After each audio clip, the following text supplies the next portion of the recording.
다가오는 여름에 결혼이 예정돼 있어요. 어떻게 보면 코앞이라고 볼 수 있는데 여러 가지 고민이 생겨서 이렇게 사연을 보내보게 되었습니다. 사연을 보내기에 앞서 가족들은 물론이고 친구, 지인들에게까지 제 고민을 털어놓아 봤어요. 제 편을 들어주는 사람도 있고 예비시댁의 뜻을 따르라는 사람도 있고 의견이 워낙에 분분한지라 차라리 제3자의 냉정한 판단이 더 정확하겠다 싶어 이렇게 제 이야기를 보내봅니다. 양가 상견례는 지난달에 마쳤어요. 연말이고 신년이고 해서 여러모로 바빴던 게 있었던지라 예단이며 예물에 대한 이야기가 얼마 전부터 본격적으로 나오기 시작한 상황이었죠. 저는 공무원이고 남자친구는 평범한 직장인이에요. 요즘 공무원 월급 박봉이라고들 하지만 제가 정말 일찍부터 공무원 준비를 해왔다 보니 일한 기간도 좀 되고 하다 보니 아직 사회생활 시작한 지 얼마 되지 않는 남자친구보다 월급이 조금 더 높은 편이에요. 그렇다고 해서 뭐 몇백 몇천을 더 버는 상황은 아니에요. 말씀드린 대로 지금이야 제가 일한 기간이 훨씬 길어서 돈을 얼마 더 받는 거지. 솔직한 말로 남자친구가 대리만 달아도 저보다 연봉이 훨씬 높아지는 건 시간 문제인 상황이죠. 그래서 벌이만 가지고 제가 훨씬 잘났다거나 제가 기우는 결혼을 한다거나 그런 이야기를 하고 싶지는 않아요. 그냥 서로 비슷한 조건이라고 봐도 무방한 상황이지요. 하지만 모아놓은 돈에 대해서는 이야기가 달랐어요. 당장 액수만 본다면 비슷했습니다. 오히려 제가 남자친구보다 사회생활을 훨씬 일찍 시작한 걸 감안한다면 대외적으로는 제가 돈을 더 못 모아놓은 것처럼 보였어요. 저랑 남자친구 둘 다 4천만 원씩 모아놓은 상황이었거든요. 제 초봉이 얼마나 낮았고 그런 걸 떠나서 경력으로만 따지면 제가 몇 해나 먼저 일을 시작했으니까요. 하지만 저한테는 취직 후에 출퇴근을 위해 뽑아놓은 차가 있었어요. 할부도 다 끝났고 감가상각 다 따지고 같은 모델 중고차 가격만 본다면 제가 차를 처음 샀을 때에 비해서 가격이 많이 내려간 건 사실이지만 그렇다고 해서 다른 차를 산다고 돈이 안 들어가는 건 아니잖아요. 저는 그 차를 그대로 가져가서 쓰기로 했지요. 그런데 각자 출퇴근하는 방향이 다르다 보니 남자친구는 결혼해도 여전히 대중교통을 이용해야 했는데 정작 본인은 결혼도 했는데 언제까지 지하철을 타야 되냐며 결혼 후에는 자기도 차를 뽑아야겠다고 나왔습니다. 보증금 걸고 할부로 사면 1,000만 원이면 된다고 하는데 갚을 돈이나 이자나 생각해보면 똑같은 거잖아요. 막상 남자친구가 뽑고 싶다는 차 가격을 생각해보면 4천만 원 모아놓은 게 사실 한 푼도 안 모아놓은 거나 마찬가지라고 봐도 무방하다 생각하는데 정작 남자친구는 반반 결혼한다고 생각하더라고요. 그러던 와중에 집을 2채 보유하고 있던 시부모님이 저희 살라고 집 하나를 비워주신다고 전해왔어요. 한푼이 아쉬운 상황에 남자친구가 외제차에 저렇게 목을 매니 듣던 중 반가운 소리였죠. 그런데 넘겨준다던 그 집이 장기적으로 봤을 때 메리트가 하나도 없는 집이었어요. 오래되긴 엄청 오래되었는데 단지도 작고 위치 또한 주변에 아무것도 없다고 해도 무방할 정도로 별 볼 일 없었거든요. 그런 입지 조건 때문인가 재개발 소식도 전혀 없었고요. 게다가 출퇴근하기에도 좋은 게 하나 없었어요.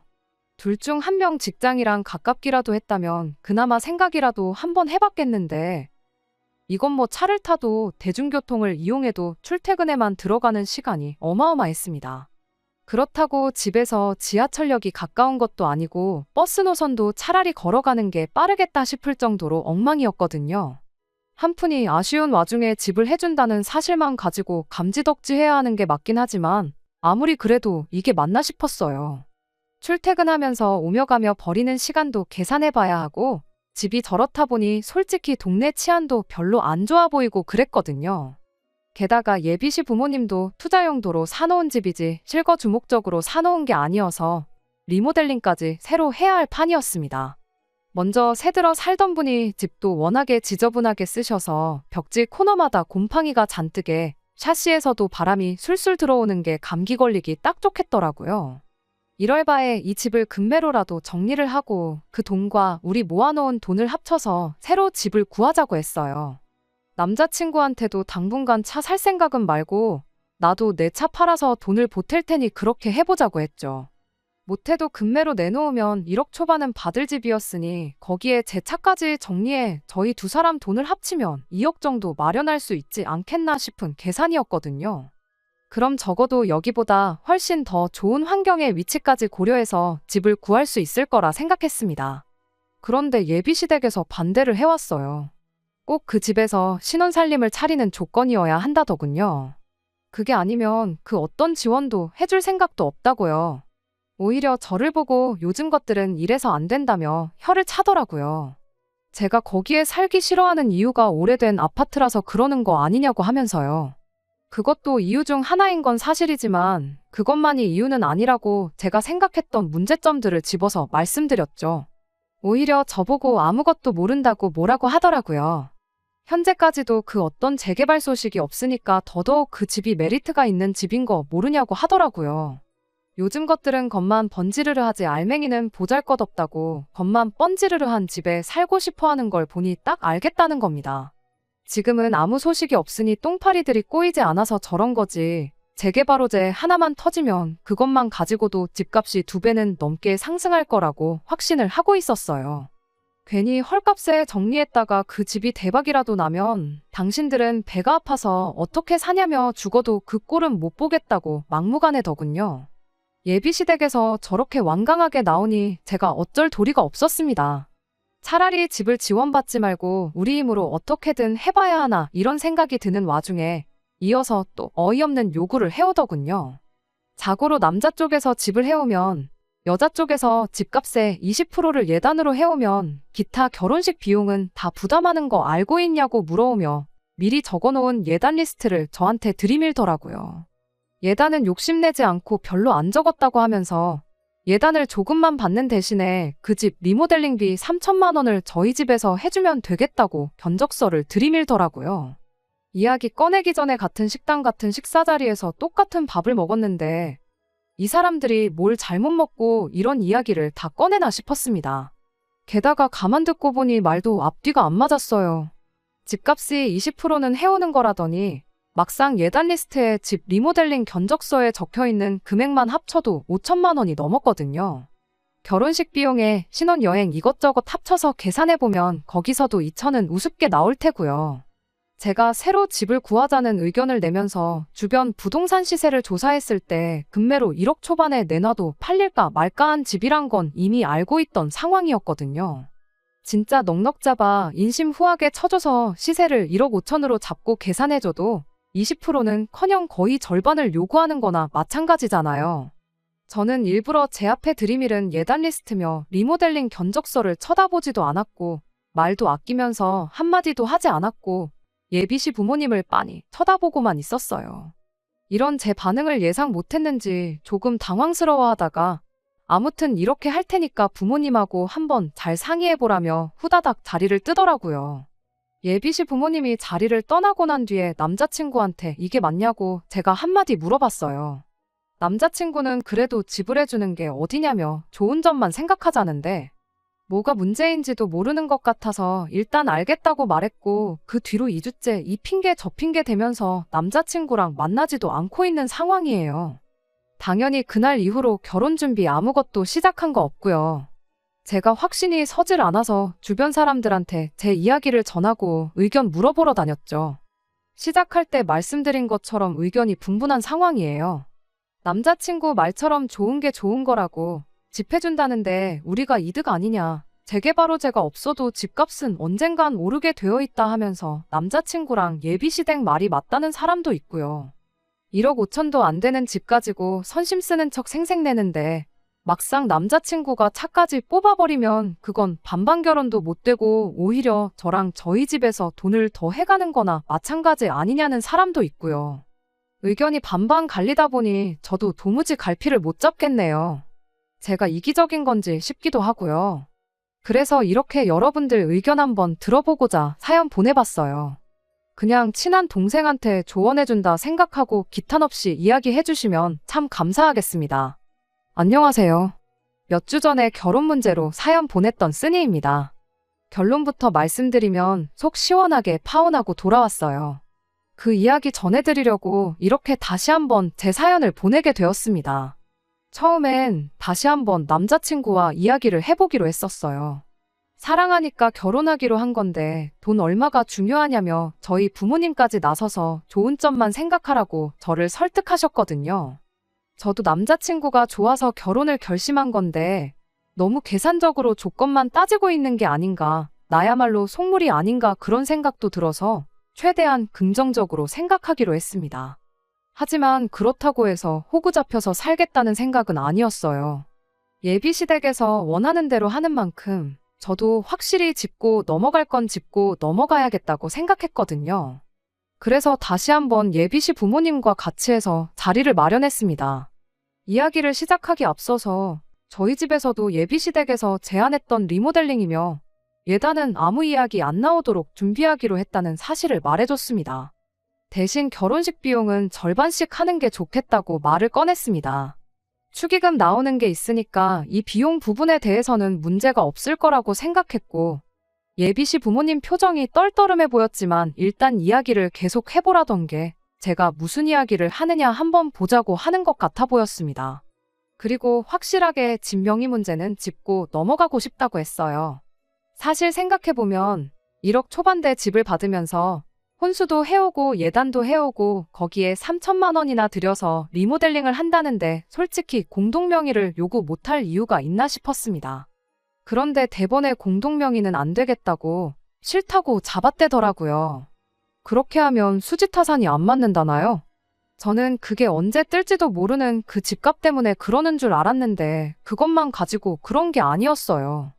알고 보니 예비시 부모님이 그쪽 동네가 집값이 오른다는 뜬소문 하나만 믿고 그 집을 매매했던 가격이 2억이 넘었던 거예요. 집 해오면 집값의 20%는 혼수며 예단으로 해와야 한다. 어쩌고 했던 말이 자기가 샀던 가격을 가지고 계산을 했으니 그 금액을 들이밀었던 거였더라고요. 지금은 불경기라 일시적으로 집값이 내려간 거지. 조만간 규제 풀리고 정책이 바뀌고 그러면 다시 2억 4천 찍는 건 시간 문제 아니겠냐고 합니다. 경우에 따라서는 자기들이 그 아파트 살 때 들었던 대로 5억까지 올라간다는 거였죠.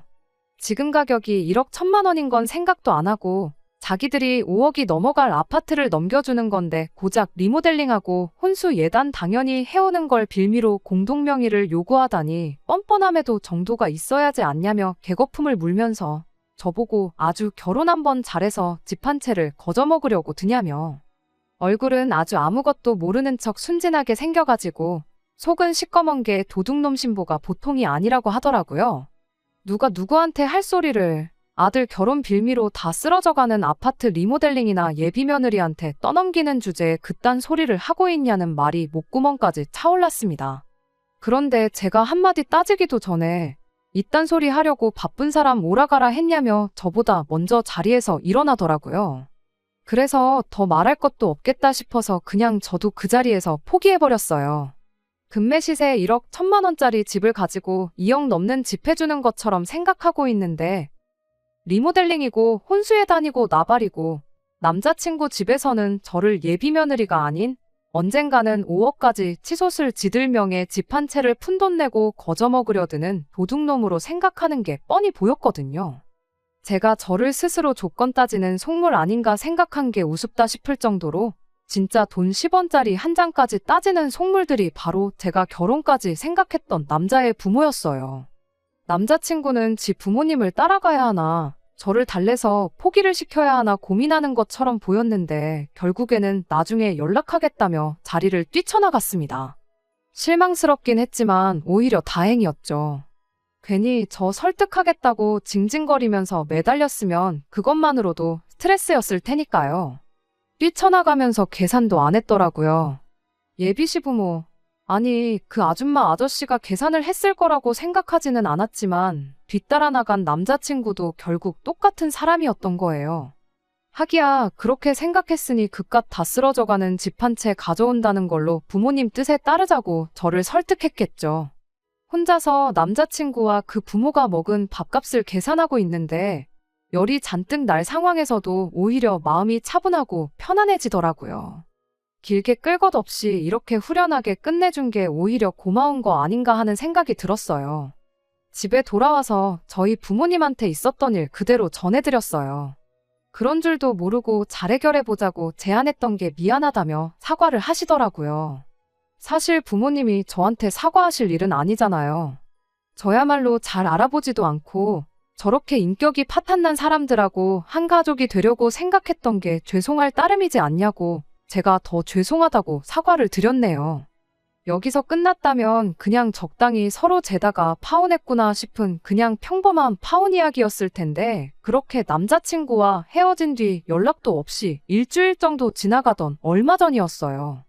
남자친구한테서 연락이 오더라고요. 무슨 할 말이 남아서 또 이렇게 전화질인가 싶어서 전화를 싹 무시하고 있었더니 지금 저희 집 근처에 와 있고 제가 퇴근하고 와서 집에 있는 거 다 알고 있다며 나올 때까지 기다리겠다고 문자를 보내더라고요. 오래 기다릴까봐 걱정이 돼서 나간 건 절대 아니에요. 진짜로 나올 때까지 기다리고 있으면 그건 그거대로 이웃들한테 민폐가 되지 않을까 싶고 이런 식으로 또 찾아올 수도 있으니 확실하게 단판을 지어주려고 남자친구가 기다리고 있던 카페로 나갔어요. 자리에 앉을 것도 없이 남자친구 앉아있던 테이블로 가서 우리 두 번 다시 볼 일 없는 사이인 거 아니냐고 앞으로 두 번 다시 이런 식으로 연락도 하지 말고 찾아오지도 말라고 말했습니다. 다음에는 이런 식으로 나와줄 생각도 없고 또 찾아오면 경찰도 부를 생각이라고 확실하게 전해줬어요. 무슨 말 하는지 들어보려고 나간 것도 아니었고 저도 할 말은 다 했으니 그 자리에서 뒤돌아 밖으로 나왔습니다. 그런데 남자친구가 카페 밖까지 쫓아나와서 제 바짓가랑이를 붙잡더라고요. 미안하다고 하면서 자기 이야기도 좀 들어달라고요. 집 근처 동네에서 이게 무슨 봉변인가 싶어서 하는 수 없이 남자친구 데리고 근처의 다른 카페로 후다닥 도망갔어요.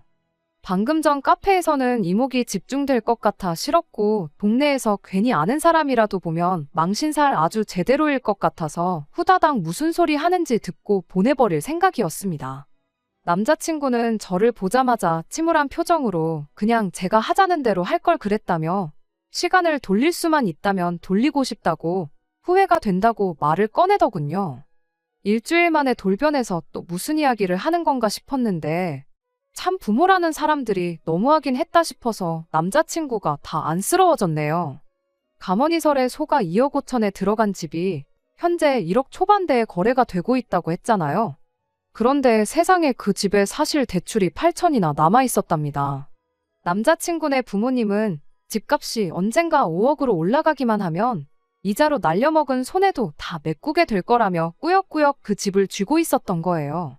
그리고 여태 손해본 게 있으니 그 집을 처분할 수도 없는 상황이었던 거고요. 그러니 그 집을 저희들 결혼을 빌미로 아들인 남자친구에게 떠넘길 계획이었나 봐요. 그러던 와중에 또 공동명의니 뭐니 하니까 또 손해보는 느낌이 들은 건지 아니면 그 과정에서 대출에 대해서 제가 알아챌까봐 그런 건지 싶어서 반대를 했던 거고요. 그런 식으로 우겨대다간 제가 파혼을 결정할 거라고는 꿈에도 생각을 하지 않았었나 봅니다. 그날 그 자리에서 그렇게 자리에서 떠나버리면 세게 나오는 그 모습에 제가 겁이라도 먹고 당신들이 제시한 조건을 다 받아들이고 이 결혼을 할 줄 알았나 봐요. 오히려 저는 그 덕분에 파혼을 결심하게 되었던 건데 말이죠. 아무튼 그렇게 제가 연락도 다 끊어버리고 확실하게 파혼하겠다는 생각을 전했더니 남자친구 집에서는 모처럼 손해만 잔뜩 보고 있던 집을 처분할 기회였는데 이렇게 그 기회가 사라지는 건 또 아쉬웠나 보더라고요. 오랫동안 골머리 써이던 집이었는데 이렇게 해결하나 싶더니 다시 당신들 손으로 돌아오게 되었으니 말이에요. 그래서 그걸 그냥 자식인 남자친구한테 떠넘기기로 했나 봐요. 결혼이 엎어진 게 당신들 탓이 아니라 제 탓이고 집이 없을 때도 결혼하겠다 하는 여자가 있었는데 한 명 더 구하는 게 뭐가 문제나 되겠냐면서 집을 남자친구한테 넘기기로 했답니다. 8천만 원이라는 거액의 대출까지 함께 말이죠. 남자친구가 그 말 듣고 이대로 가다간 안 되겠다 싶어서 저를 붙잡으러 온 거지요. 제가 제시했던 조건은 공동명의 아니냐. 이제 내 집 된 거나 마찬가지니까 그깟 공동명의에 내가 해주겠다. 그러니 다시 결혼해달라 애걸복걸 빌더라고요. 내가 미쳤냐. 여지껏 내가 공동명의 안 해준 것 때문에 파혼한 줄 알았냐. 그거 착각도 너무 큰 착각이 아니냐고 정신 똑바로 차리라고 한마디 해줬습니다. 말도 안 되는 계산 방식 들먹이는 니네 부모도 문제지만 그 부모한테 찍소리도 못하고 바라는 대로 다 해주고 전부 당해주는 당신 같은 사람을 어떻게 남편으로 믿고 평생을 같이 하겠냐고. 내가 파혼을 결심하게 된 가장 큰 원인은 집도 돈도 니네 부모님도 아니고 바로 너가 문제다 하고 제대로 주제 파악 시켜줬어요. 그리고 먼저 카페에서 말한 것처럼 또 연락하거나 우리 동네 근처에 이유도 없이 얼씬만 해보라고 했죠. 더 이상 네 이야기 들어줄 이유도 시간도 없으니 이만 자리에서 일어나겠다고. 어디 그 다 쓰러져가는 잘난 집 한 채 가지고 결혼 한번 아주 잘해보라고 했습니다. 아무튼 이렇게 완전히 쪽내고 나니 제대로 알아먹었는지 그날 이후로는 저한테 아무런 연락이 없네요. 그래서 이렇게 후련하게 후기도 남기게 되었습니다. 처음 사연 보냈을 때 그때 어떻게 해야 할지 갈피를 잡지 못하고 있던 제게 정확하게 갈피를 잡아준 댓글이 생각나네요. 지금도 벌써 그 다 쓰러져가는 집으로 결혼 전부터 저렇게 주도권을 잡으려고 하는데 결혼하면 얼마나 더 심하겠냐고. 굳이 똥인 거 뻔히 아는데도 그 맛을 봐야겠으면 한번 찍어 먹어보라던 그 말이 말이에요. 똥인 건 알았지만 그렇게 오랫동안 한 곳에 고여서 썩을 대로 썩어버린 똥이란 걸 알고 나니 이 결정 자체에는 후회가 없어요. 다만 다시 다른 사람 만나서 연애하고 결혼 이야기까지 가게 되는 게 언제가 될지 도무지 엄두가 안 날 정도로 까마득한 게 마음에 걸리긴 합니다. 그렇다고 남자친구와 다시 잘해보겠다는 건 절대 아니니까 걱정 마세요. 똥차 가고 벤츠가 온다니까 제 가치를 키우면서 느긋하게 있으면 언젠가 그 벤츠가 알아서 나타나겠죠 뭐. 끝까지 들어주셔서 감사합니다. 오늘의 사연은 여기까지입니다.